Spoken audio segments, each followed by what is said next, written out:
السلام علیکم ملګرو. ایمانیار ساجد یم، تاسو ته ښه راغلاست وایم. په دې هیله چې ټول ورک روغ اوسئ. زیاتره ملګرو پوښتنه کوله چې مونږ کمپیوټر ساینس شروع کوو، نو په ابتدا کې مونږ ته خاص معلومات نه چې مونږ به په دغه برخه کې څه وایو او باید له کومه ځایه پیل کړو. په پوهنتونونو کې مونږ سره ته کوم شیان تدریسیږي او کوم موضوعات باید مونږ تعقیب کړو. ګوره، پوهنتونونو کې چې کوم تدریسات کېږي، تاسو چې کوم درسونه درکول کېږي هغه جنرال درکول کېږي. کمپیوټر ساینس کې تاسو ته عموما جنرال درسونه درکول کېږي. جنرال نه هدف دا دی چې تاسو ته به پروګرامینګ کې، ډیسکټاپ پروګرامینګ کې، انډرایډ یا اپلیکیشن پروګرامینګ کې، همدا ډول ویب ډیولپمنټ کې، آی ټي برخه کې، آرټیفیشل انټیلیجنس، کلاوډز، په دغه ټولو باندې تاسو ته تدریس کېږي. تاسو ته په دغه ټولو باندې معلومات درکول کېږي. دغه ټولو باندې چې دی تاسو ته چې دی تدریس کېږي او تاسو پوهول کېږي. خو دلته چې کومه برخه وي هغه به تاسې خپله ځان ته انتخابوئ. مطلب تاسې کوم فیلډ رانیول غواړئ او په کوم طرف تګ غواړئ هغه ستاسې خپل انتخاب دی. تاسې خو به جنرال سټډي کوئ، د هغه تر څنګ چې ستاسې خپل کوم فیلډ یا تاسو غواړئ چې کوم برخې ته خاص ورشئ، نو د هغه لپاره به تاسو ډېر کار کوئ. نو هلته لومړنی موضوع خو دا چې کمپیوټر ساینس پوهنتونونو کې تدریسیږي، هغه جنرال شو. دا خبره خو مې تاسو ته وکړه. ټولې برخې پکې تاسو ته معرفي کېږي، تاسو ته درس درکول کېږي. بله خبره دا چې ځینې ملګري دا پوښتنه هم کوي چې مثال زه کوم لنګویج داسې زده کړم چې نور چیز ته ضرورت نه وي، به زه وکولی شم مخکې لاړ شم. ویب ډیولپمنټ کې مثال که زه جاوا سکرپټ زده کړم یا یوازې پی ایچ پي زده کړم، یا همدغسې ډیسکټاپ یا انډرایډ ډیولپمنټ کې که یوازې جاوا زده کړو، نو مونږ څنګه کولی شو، ډیټابیس څنګه دی.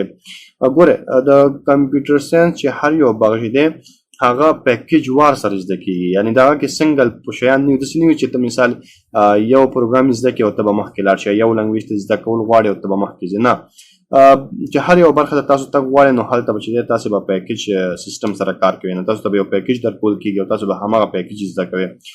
که زه د ویب ډیولپمنټ خبره وکړم، نو داسې امکان نه لري چې ته یوازې جاوا سکرپټ زده کړې او ته مخکې لاړ شي، او یا یوازې ته پی ایچ پي زده کړې ته مخکې لاړ شي. دا یو پیکیج دی. ویب ډیولپمنټ خپله یو پیکیج دی. پیکیج داسې دی چې تاسو به سټارټ له ایچ ټي ایم ایل نه اخلئ. ایچ ټي ایم ایل به زده کوئ، بیا به تاسو سی ایس ایس زده کوئ، سی ایس ایس نه وروسته به تاسو جاوا سکرپټ زده کوئ، جاوا سکرپټ نه وروسته بیا تاسو پی ایچ پي زده کوئ. هغه سره یو ډیټابیس ته ضرورت دی، نو تاسو به یو ډیټابیس زده کوئ. نو دا مکمل یو پیکیج دی او تاسو به همدغه مکمل پیکیج زده کول نه وروسته تاسو به کولی شئ چې بیا چې هره برخه وي، که هغه ویب ډیولپمنټ وي، که هغه اپلیکیشن ډیولپمنټ وي، نو بیا تاسو کولی شئ هلته مخکې لاړ شئ. همدا ډول که تاسو اپلیکیشن برخې ته تلل غواړئ، نو هلته بیا لنګویج جدا دی، د شک نشته. لکه تاسو به جاوا زده کوئ، خو د جاوا زده کول یوازې کفایت نه کوي، د هغه سره نور شیان لکه ډیټابیس استعمالېږي، هغه به زده کوئ. د هغه خپل لیبرریز دي او نور شیان دي، هغه به ورسره زده کوئ. نو هله بیا تاسو مخکې تللی شئ. نو یوه خبره خو دا چې تاسې به په یو شي باندې څه نه چې یو موضوع راونیسئ یا یو لنګویج تاسې رانیسئ او په هغه تاسو اکتفا نشئ کولی. دلته به تاسې مکمل یو پیکیج زده کوئ. نن سبا پوښتنه دا هم کېږي چې نن سبا سکوپ د څه شي دی او موږ باید کوم طرف ته لاړ شو او کوم څه باید وګورو. ګوره، که چېرته موږ د هېواد پر سطحه خبره کوو، یعنې که چېرته موږ د دندې لپاره دا خبره کوو یا چېرته د خپل افغانستان ته اړوند دا خبره کوو، نو افغانستان کې بیا یوازې چې کوم نیټورک دی د هغه سکوپ ډېر زیات دی. که تاسې افغانستان کې دنده کول غواړئ یا غواړئ چې ښه معاش ولرئ، ښه تنخواه ولرئ، نو هلته به تاسې نیټورک طرف ته ځئ. نیټورک جابس ډېر زیات دی افغانستان کې، د هغه لپاره بستونه ډېر اعلانېږي، تنخواه هم ډېره ښه تنخواه ده. خو که چېرته تاسې جنرالي دا پوښتنه کوئ، نو په جنرال کې چې دا بیا ویب ډیولپمنټ چې دی دا ډېر زیات مخکې روان دی. ځکه که تاسې خپله هم فکر وکړئ، هر سړی غواړي چې کاروبار، سیستمونه، هر څه آنلاین وي. دوی غواړي چې د دوی کوم روزمره چارې چې دي، د دوی چې کوم منیجمنټ دی، د دوی چې کوم ادارات دي، د دوی چې کوم کاروبار دی، خرڅلاو، عاید، هر اداره چې وګورئ افغانستان خو دا خبره نوره نړۍ کې چې دا هغه ټول آنلاین دي. او دغه آنلاین چې دا همدغه ویب ډیولپمنټ برخه ده چې موږ په دې باندې فوکس کوو او ځان پکې مخکې راځو. نو دنیا کې چې کوم سکوپ نن سبا ډېر زیات روان دی هغه د ویب ډیولپمنټ روان دی. او بل خبره دا ده زما مشوره تاسو ته ویب ډیولپمنٹ په دې چې دا ډیر زیات جالب برخه ده. که تاسو یو ځل ویب ډیولپمنٹ ته راننوځئ نو تاسو به ډیر خوندور پروګرامونه پکې وګورئ چې یو ځل داخل شي پکې، او دلته بیا کار کول به هم تاسو ته ډیر زیات خوند درکوي، ځکه ټول کار به تاسو د ډیزاین سره به وي، ټول کار به تاسو انیمیشن سره وي، ټول کار به تاسو انټراکټیو ویب سایټ سره وي، خاصه خاصه ډیزاینونه به کوئ، خاصه ویب سایټ به جوړوي او خپل هغه څه شیان چې تاسو غواړئ هغه به تاسو ټول په کار اچوئ مخکې لاړ. خو نو سکوپ چې دی موږ سره د ویب ډیولپمنټ سبا زیات دی. انډرایډ له نظره نشي غورځولی ځکه ټوله دنیا موبایل رانیولی، سمارټ فون رانیولی دی، نو تاسو کولی شئ اپلیکیشن برخې ته هم لاړ شئ، ښه ډاډه ورتلی شئ. دلته بیا زه یوه خبره چې د کمیونټي راځي چې کمیونټي د کومې برخې ډېره قوي ده. کمیونټي نه زموږ هدف دا دی چې کومه برخه کې تاسو کولی شئ ډېر معلومات ترلاسه کړئ. که چېرې تاسو یوه پوښتنه راځي یا تاسو یو درس آنلاین زده کول غواړئ یا د هغه یو مسلې لپاره حل پیدا کوئ، نو د کومې برخې کمیونټي ډېره زیاته قوي ده، نو په هغه کې هم چې دی نو ویب ډیولپمنټ ډېر زیات قوي دی. مثال د خبرې ته غواړې ویب ډیولپمنټ زده کړې نو ته کولی شې د هر پروګرام چې تاسو سره موجود دی، که هغه HTML دی، که هغه CSS دی، که هغه جاوا سکرپټ دی، که هغه PHP دی، که هغه MySQL دی، که هغه موږ سره نوډ جی اس دی، که هغه ریاکټ دی، که هغه انګولر دی، که ویو دی، که هره برخې ته ورشئ نو هلته پریمانه ویډیوګانې، پریمانه ټیټیوریلز، ارټیکلز، ویب سایټونه پیدا کېږي، تاسو ته مکمل ډیټیلز درکړي چې تاسو څنګه کولی شئ مخکې لاړ شئ. نو تاسو به کله هم بند نه پاتې کېږئ چې هر څه تاسو وغواړئ. تیارې پروژې تاسو له پیدا کېږي، خلکو کړي دي، ویډیوګانې شته دي، پروژې تیار سورس کوډ درکړي، تاسو کولی شئ له هغه نه استفاده وکړئ. دا برخه ډېره قوي ده. نسبت انډرایډ برخې ته که تاسې راشئ، هغه شی چې دی بیا لږ زیات ریئر یونیک ده، نو په دې باندې چې څونه ما سرچ کړی دی شته دي، خو هغومره چې موږ سره ویب کې شته ده هغومره بیا موږ سره انډرایډ کې نشته. نو دلته بیا یو مسله دا راځي که سبا تاته یوه ستونزه جوړېږي یا ته یوې مسلې کې بند راځي نو بیا لږ ذره مشکله وي تاسو د هغې حل پیدا کړئ. خو که ویب کې تاسو سره هره مسله راځي تاسو کولی شئ بهترین لارې ورله پیدا کړئ، تیار شوي کارونه پکې کتلی شئ، خلکو کړي هغه پروژې تاسو کولی شئ پکې وګورئ. نو کمیونټي د ویب ډیولپمنټ بیا هم تر ټولو ښه ده او مخکې روانه ده. نو تاسو کولی شئ چې ویب ډیولپمنټ ته ډاډه ورشئ. بل جابس چې دي ډېر زیات آنلاین، که تاسې فریلانسنګ نظر کې لرئ او یا تاسې غواړئ ریموټ جاب وکړئ خارجي نورو ملکونو کې، نو هلته هم بیا تاسو له اپرچونیټیز ډېر زیات پیدا کېږي د ویب ډیولپرانو لپاره، ځکه د هغو کوم کارونه چې دي د هغو لپاره اپرچونیټیز ډېر زیات دي. نو ما تاسو ته خبره وکړه چې تاسو کله غواړئ نو دغه ځینې به تاسې خپله اوس د پوهنتون خبره دا شو نو چې تاسو څه کوئ، تاسو ته به جنرال تدریسېږي، هر سمسټر کې به تاسو سره موضوعات راځي او هغه به تدریسېږي، خو تاسو به څه کوئ، تاسو به خپل فیلډ جدا کوئ، تاسو له به پته چې تاسو څه کار کوئ. نو د اول یا دویم یا دریم سمسټر نه به تاسو خپل هغه فیلډ سټارټ کوئ، هغه له به کار کوئ. یوازې د پوهنتون په درسونو به اکتفا نه کوئ، ځکه پوهنتون کې چې کوم کریکولم وي، کوم درسي مواد وي، هغه ډېر لنډ تنګ وي، هغوی نشي کولی په ټوله چې دا مکمل درسونه تاسو له په یو ځل راونغاړي او درې کړي. نو هغوی چې دا ډېر کم شیان تاسو له تدریسولی شي د وخت د لنډښت له امله، او تاسو به خپله بیا کار کوئ.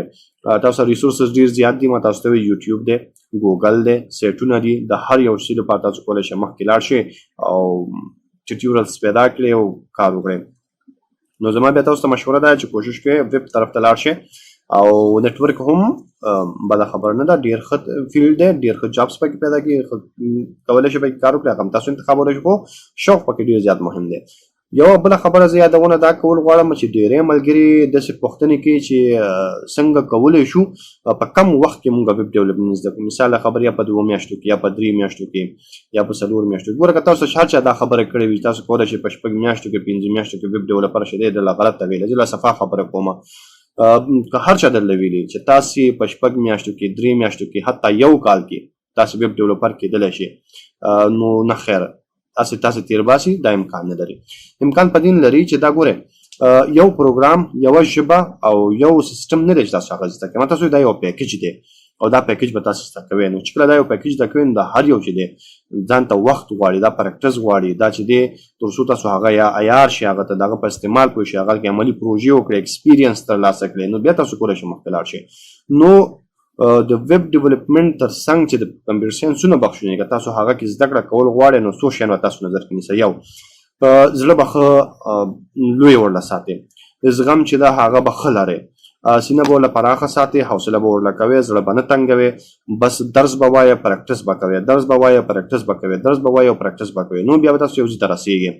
که تاسې او بله خبره ده چې همیشه شروع چې کوئ نو د ابتدا نه کوئ. کوشش مه کوئ چې ابتدایي درسونه پرېږدئ او یو ځل تاسې بره لاړ شئ. ابتدا نه شروع کړئ. واړه شیان تاسو ته تدریسیږي، واړه شیان زده کړئ. باور وکړئ دغه واړه شیان مخکې چې دي نه غټ پروګرامونه جوړېږي. که تاسو د فکر کوئ چې یاره داسې یو سیسټم به موجود وي چې د وړو ته ضرورت نشته موږ به کارونه کوو، نه، دغه واړه شیان تاسو ته تدریسیږي. لکه زه خپله چې په خپل یوټیوب چینل نه شروع وم، تاسو ته دا اوس په ایچ پي ویډیوګانې شروع شوي دي. لوپ ته درته تشریح کوم، اف کنډیشن یې درته تشریح کوم، فنکشن یې درته تشریح کوم، ویریبل تشریح کوم. همدغه شیان دي. د نه علاوه نور هېڅ هم نشته. په ټول پروګرامینګ کې، په ټول ویب ډیولپمنټ کې همدغه شیان استعمالېږي. دا واړه شیان چې دی تاسې کولی شئ پرمختګ وکړئ. نو دا به تاسو نه غورځوئ، دا به تاسو زده کوئ. بیسیک به تاسو زده کوئ. که تاسو ته څوک وایي چې وروره بیسیک نه زده کوه، پروجیکټ وایس مخکې لاړ شئ، نو تاسو تېر باسي. تاسې به لومړی خپل بیسیک کوئ. تاسو به لومړی کنسپټ خپل پخوئ چې تاسې دغه ژبه زده کوئ، د دې ضرورت څه شی دی، په دې کې دا شیان څه شی دي، په دې شیان به ځان پوهوئ.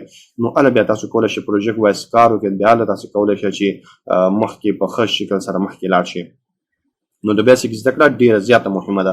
هغه نو څه بیا سټپ بای سټپ چې دی سړی پروژې هم کوي، بیا سټپ بای سټپ غټ کارونه هم کوي، مخکې ځي بیا هر څه کېدلی شي. نو خبره دا ده چې رالنډوم یې پوهنتونونو کې درسونه چې هغه جنرال وي، هر څه درله تدریسي. تاسې به خپل فیلډ جدا کړې. پوهنتونونو درسونه به هم نه پرېږدئ، هغه به هم تا کوي او د هغه سره چې ستاسو کوم فیلډ دی هغه له به ډېر کار کوئ او ورو ورو به مخکې ځئ انشاءالله. باقي چې څونه تاسو ډیر پریکټس کوئ، څونه تاسو ډیر کوئ کار کوئ، نو هغومره به تاسو زر خپل هدف ته رسیږئ. نو دا موږ سره د زده کړې هغه ډول پروسیجر دی چې تاسو به څنګه کولی شئ چې مخکې لاړ شئ هر فیلډ چې تاسو انتخابوئ. خو یوه بله اخري خبره دا کومه چې تاسو به په کمپیوټر ساینس چې هر یو بخش زده کوئ، وخت به ډېر زیات ورکوئ. په 2 ساعتو 3 ساعتو نه کېږي. 10 ساعته 12 ساعته 14 ساعته 20 ساعته تاسې به کار کوئ. پریکټس بیا به تاسو یو ځای ته رسېږي او زړه به نه تنګوي. که زړه تنګ کړو نو هېڅ چېرته نشئ رسېدی. نو تاسې به ډېر زیات کار کوئ. نو بیا به تاسو نه انشاءالله یو څه جوړېږي او دا امکان لري. داسې نه چې دا ناممکنه خبره ده. هر څه چې تاسو وغواړئ تاسو کولی شئ، تاسې وکړئ. په ویلو باندې نه کېږي، په عمل باندې کېږي. بیا هم که څه پوښتنه وي تاسو کولی شئ کمنټ پرېږدئ. مننه.